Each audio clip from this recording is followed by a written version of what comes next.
The second chapter. 第2章 Animal language. 動物語 It happened one day that the doctor was sitting in his kitchen talking with the cat's meat man who had come to see him with a stomach ache.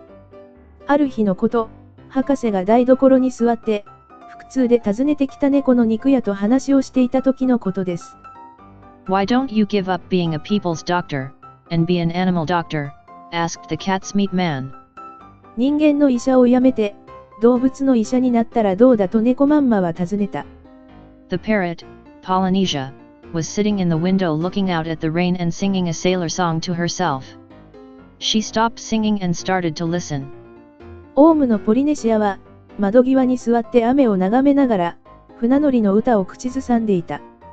彼女は歌うのをやめて、耳を傾け始めた。You see, doctor, the cat's meat man went on, you know all about animals much more than what these here vets do. That book you wrote about cats, why, it's wonderful. I can't read or write myself, or maybe I'd write some books. But my wife, Theodosia, she's a scholar, she is. And she read your book to me. Well, it's wonderful, that's all can be said, wonderful. You might have been a cat yourself. You know the way they think. And listen, you can make a lot of money doctoring animals. Do you know that? You see, I'd send all the old women who had sick cats or dogs to you. And if they didn't get sick fast enough, I could put something in the meat I sell to make sick. See? 先生、あなたは動物について何でも知っていますね。この辺の獣医よりもずっとね。先生が書かれた猫の本、素晴らしいですよ。私自身は読み書きができないのですが、もしかしたら何か本を書くかもしれません。しかし、私の妻、セオドシアは学者です。あなたの本を読んでくれたんです。まあ、素晴らしいとしか言いようがない。あなた自身が猫だったのかもしれない。あなたは猫の考え方を知っている。それにね、動物のお医者さんになると大金が稼げるんだよ。知ってる。老婦人が病気の猫や犬を連れてきたら、みんなあなたのところに行くんだ。もし、すぐに病気にならなかったら、売る肉に何か入れて病気にさせることもできるんだ。Oh, no, said the doctor quickly.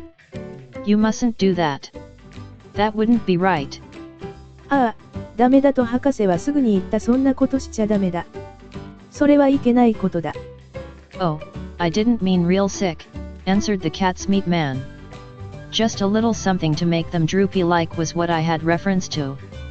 But as you say, maybe it ain't quite fair on the animals.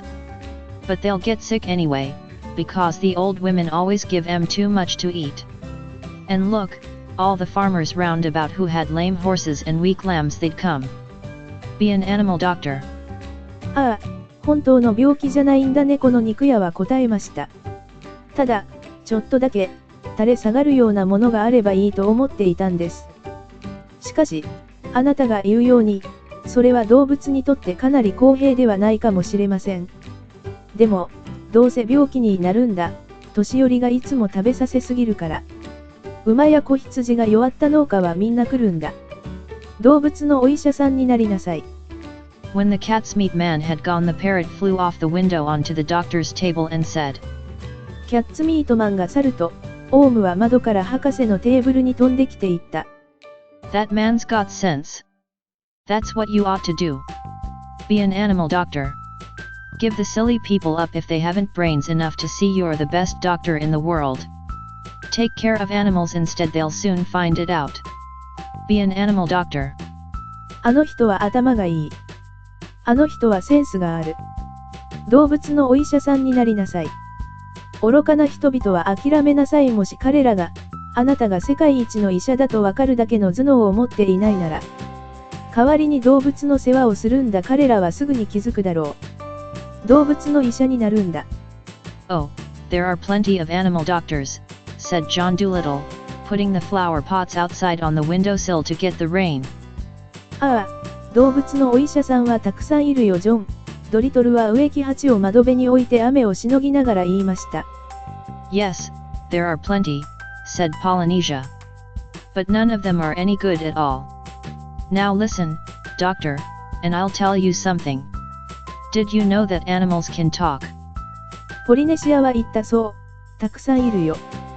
でも、どの医者も全然ダメなんだ。さあ、先生聞いてください。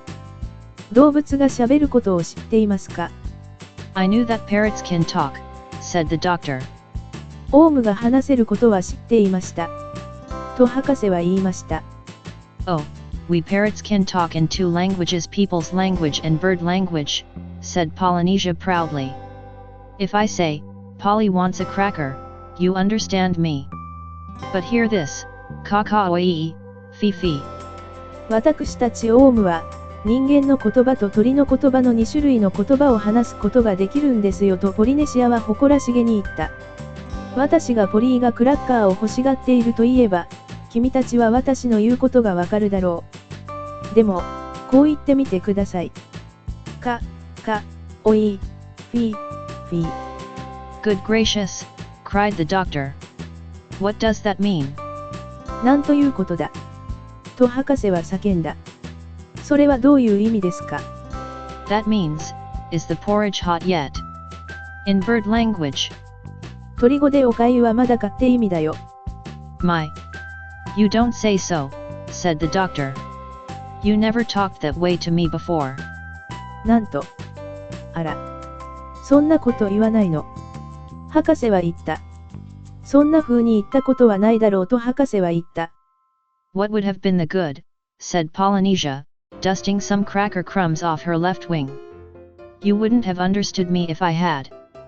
ポリネシアは左翼についたクラッカーを払いながら、何がいいんだ、そうしても、あなたは私を理解できないでしょう。Tell me some more, said the doctor, all excited, and he rushed over to the dresser drawer and came back with the butcher's book and a pencil. Now don't go too fast and I'll write it down. This is interesting, very interesting, something quite new. Give me the bird's ABC first slowly now. もっと話してくれと博士は興奮し、タンスの引き出しに駆けけきり、肉屋の本と鉛筆を持って戻ってきた。あまり急がないで、私が書き留めますから。これは面白い、とても面白い、全く新しいものだ。鳥の ABC を先に出してくれ、ゆっくりでいいから。So that was the way the doctor came to know that animals had a language of their own and could talk to one another. And all that afternoon, while it was raining, Polynesia sat on the kitchen table giving him bird words to put down in the book. こうして博士は、動物には独自の言語があり、互いに話すことができることを知るようになった。その日の午後、雨が下っている間、ポリネシアは台所のテーブルの上に座って、鳥の言葉を本に書き込んであげました。At tea time, when the dog, Jip, came in, the parrot said to the doctor, "See, he's talking to you." お茶の時間になると、犬のジップが入ってきて、オウムは博士に言ったほら、話しかけてきたぞ。Looks to me as though he were scratching his ear, said the doctor. 耳をかいているようにしか見えませんねと博士は言った。But animals don't always speak with their mouths, said the parrot in a high voice, raising her eyebrows. They talk with their ears, with their feet, with their tails, with everything. Sometimes they don't want to make a noise. Do you see now the way he's twitching up one side of his nose? でも、動物は口で話すとは限りませんよと、オウムは眉を潜めて高い声で言った。耳で、足で、尻尾で何でも話すんです。耳で、足で、尻尾で。鼻の片側をピクピクさせているのが見えますか？ What's that mean? asked the doctor. それはどういう意味ですか？と博士は尋ねた。That means, can't you see that it has stopped raining? Polynesia answered. He is asking you a question. Dogs nearly always use their noses for asking questions. それは、雨が止んだのが見えないのかという意味です。ポリネシアが答えた。彼はあなたに質問しているのです。犬はほとんど鼻で質問するんだよ。After a while, with the parrot's help, the doctor got to learn the language of the animals so well that he could talk to them himself and understand everything they said. Then he gave up being a people's doctor altogether. しばらくして、オウムの助けもあって、博士は動物の言葉をよく覚えるようになり、自分から動物に話しかけ、彼らが言うことをすべて理解できるようになった。そして、人の医者であることを完全に諦めた。As soon as the cat's meat man had told everyone that John Dolittle was going to become an animal doctor, old ladies began to bring him their pet pugs and poodles who had eaten too much cake, and farmers came many miles to show him sick cows and sheep.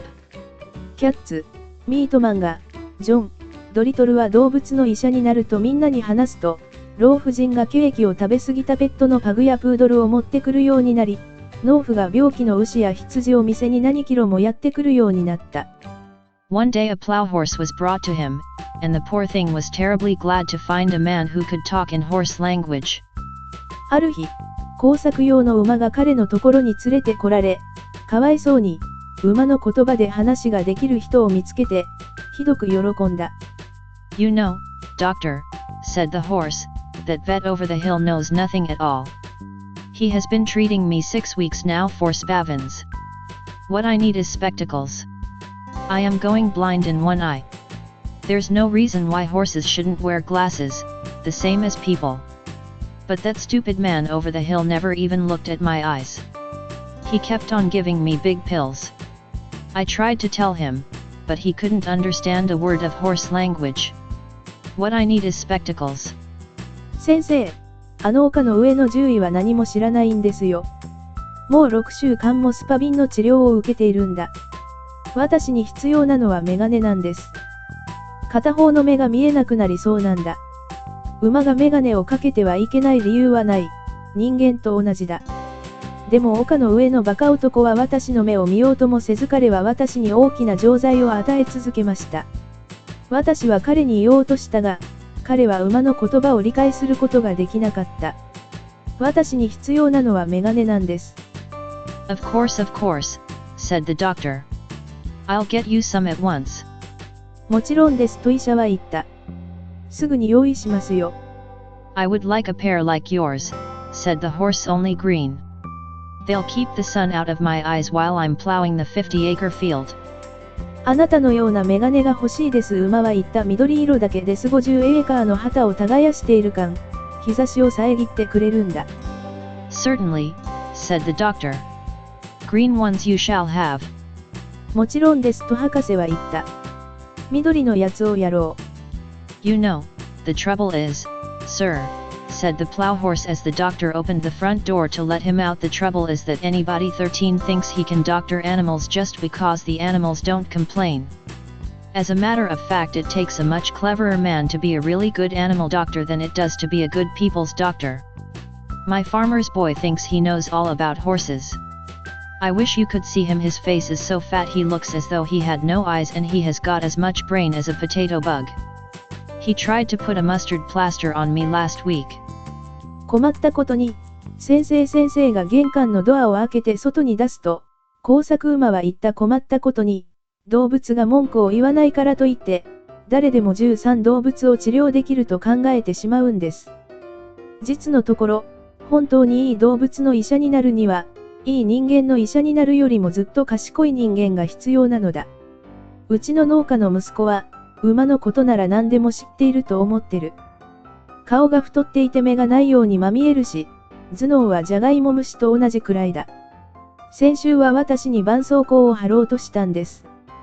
Where did he put it? asked the doctor. 彼はどこに貼ったのですかと医師は尋ねた。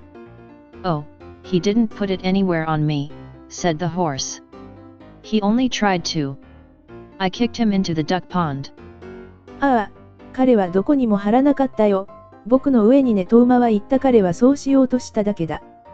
私は彼をカモ池に蹴飛ばしました。Well, said the doctor. まあ、と博士は言った。I'm a pretty quiet creature as a rule, said the horse very patient with people don't make much fuss. But it was bad enough to have that vet giving me the wrong medicine. And when that red-faced booby started to monkey with me, I just couldn't bear it anymore. 私は基本的にとても静かな生き物です。馬は言った人にはとても我慢強く、あまり大騒ぎはしません。でも、あの獣医が間違った薬を飲ませたのは最悪だった。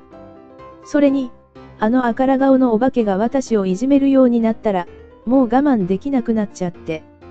Did you hurt the boy much? asked the doctor. 少年を傷つけたか、と医者は尋ねた。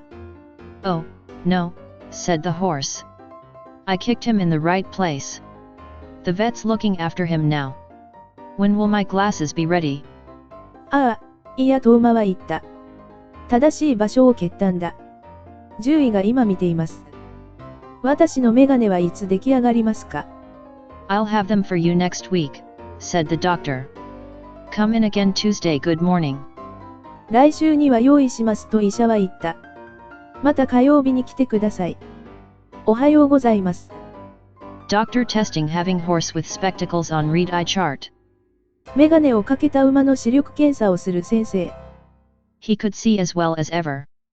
彼は今までと同じようによく見えました。Then John Dolittle got a fine, big pair of green spectacles, and the plow horse stopped going blind in one eye and could see as well as ever. そして、ジョン・ドリトルは立派で大きな緑のメガネを手に入れました。工作馬は固めの失明を止め、今までと同じようによく見えるようになりました。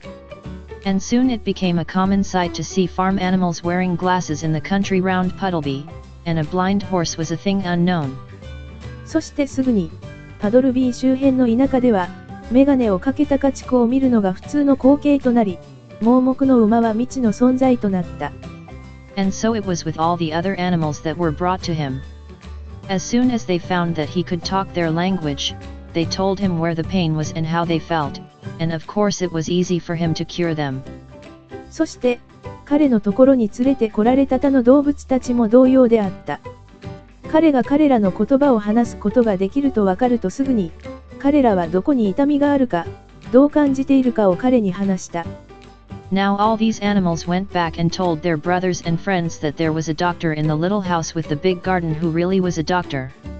And whenever any creatures got sick, not only horses and cows and 16 dogs but all the little things of the fields, like harvest mice and water voles, badgers and bats, they came at once to his house on the edge of the town, so that his big garden was nearly always crowded with animals trying to get in to see him. さて、これらの動物たちはみんな帰って、兄弟や友達に、大きな庭のある小さな家に、本当に医者がいることを告げました。そして、馬や牛や犬だけでなく、収穫ネズミや水鳥やアナグマやコウモリなど、野原のあらゆる小さな生き物が病気になると、町の外れの彼の家にすぐにやってきたので、彼の大きな庭は、彼に会いに入ろうとする動物たちでいつも混雑していました。There were so many that came that he had to have special doors made for the different kinds. He rode horses over the front door, cows over the side door, and sheep on the kitchen door. Each kind of animal had a separate door. Even the mice had a tiny tunnel made for them into the cellar, where they waited patiently in rows for the doctor to come round to them. あまりにたくさん来るので、種類別に専用のドアを作らなければならなかった。玄関のドアには馬、横のドアには牛、そして台所のドアには羊と書いた。ネズミにも地下室への小さなトンネルが作られ、そこで博士がやってくるのを辛抱強く列をなして待っていた。And so, in a few years' time, every living thing for miles and miles got to know about John Dolittle, MD. And the birds who flew to other countries in the winter told the animals in foreign lands of the wonderful doctor of Puddleby on the marsh, who could understand their talk and help them in their troubles. In this way he became famous among the animals all over the world, better known even 17 than he had been among the folks of the West Country, and he was happy and liked his life very much. そして、冬になると他の国へ飛んでいく鳥たちは、異国の動物たちに、彼らの話を理解し、彼らの悩みを解決してくれるパドルビー、オン、ザ、マーシュの素晴らしい博士のことを伝えました。こうして博士は、世界中の動物たちの間で有名になり、西の国の人々の間で知られていたよりも、もっとよく知られるようになった17。そして博士は幸せで、自分の人生をとても気に入っていた。One afternoon when the doctor was busy writing in a book, Polynesia sat in the window as she nearly always did, looking out at the leaves blowing about in the garden. Presently she laughed aloud. ある日の午後、博士が本の執筆に忙しくしていると、ポリネシアがいつものように窓際に座って、庭の葉が風に吹かれているのを眺めていた。すると、彼女は声を上げて笑った。What is it, Polynesia? asked the doctor, looking up from his book. どうしたんだい？ポリネシア博士は本から顔を出して尋ねた。I was just thinking, said the parrot, and she went on looking at the leaves. オウムはちょっと考えていたのよと言い、そのまま葉っぱを眺めていた。What were you thinking? 何を考えていたんですか？ I was thinking about people, said Polynesia. People make me sick. They think they're so wonderful. The world has been going on now for thousands of years, hasn't it? And the only thing in animal language that people have learned to understand is that when a dog wags his tail he means I'm glad. It's funny, isn't it? You are the very first man to talk like us. Oh, sometimes people annoy me dreadfully, such airs they put on talking about the dumb animals. Dumb? Hey. Why, I knew a 18 macaw once who could say good morning, in 7 different ways without once opening his mouth. He could talk every language and Greek. An old professor with a grey beard bought him. But he didn't stay. He said the old man didn't talk Greek right, and he couldn't stand listening to him teach the language wrong. I often wonder what's become of him. That bird knew more geography than people will ever know. People, golly. I suppose if people ever learn to fly like any common hedge sparrow we shall never hear the end of it. 人のことを考えていましたとポリネシアは言った。人は私を病気にする。彼らは自分たちがとても素晴らしいと思っている。世界は何千年も続いているんだろう。動物語でただ一人間が理解できるようになったのは、犬が尻尾を振るのは嬉しい、という意味なんだ。あなたは私たちと同じように話す最初の人間です。時々一重引用符間抜けな動物一重引用符の話をする人がいて、すごくイライラする。間抜け。私が知っている混合インコ18は、一度も口を開かずにおはようございます、と7種類の言い方ができるんだ。彼はあらゆる言語とギリシャ語を話すことができた。白ひげの老教授が彼を飼った。しかし、その老教授はその場にとどまらなかった。その老人はギリシャ語を正しく話せないし、間違った言葉を教えるのを聞くのは耐えられないと言った。彼はどうなったのだろうとよく思う。あの鳥は人間が知るよりずっと地理に詳しかった。人が飛ぶことを学べば、普通のヘッジスズメのように、その終わりを聞くことはないだろうな。You're a wise old bird, said the doctor. How old are you really? I know that parrots and elephants sometimes live to be very, very old. 君は賢い老鳥だと博士は言った。あなたは何歳なんですか？オウムやゾウはすごく年を取ることもあるんですよ。I can never be quite sure of my age, said Polynesia. It's either 183 or 182. But I know that when I first came here from Africa, King Charles was still hiding in the oak tree because I saw him. He looked scared to death. 自分の年齢をはっきり言うことはできないんだとポリネシアは言った。83歳か82歳か、どちらかだ。でも、私がアフリカから初めてここに来た時、チャールズ王はまだ多くの木に隠れていたことは知っています。彼は死ぬほど怖がっていたよ。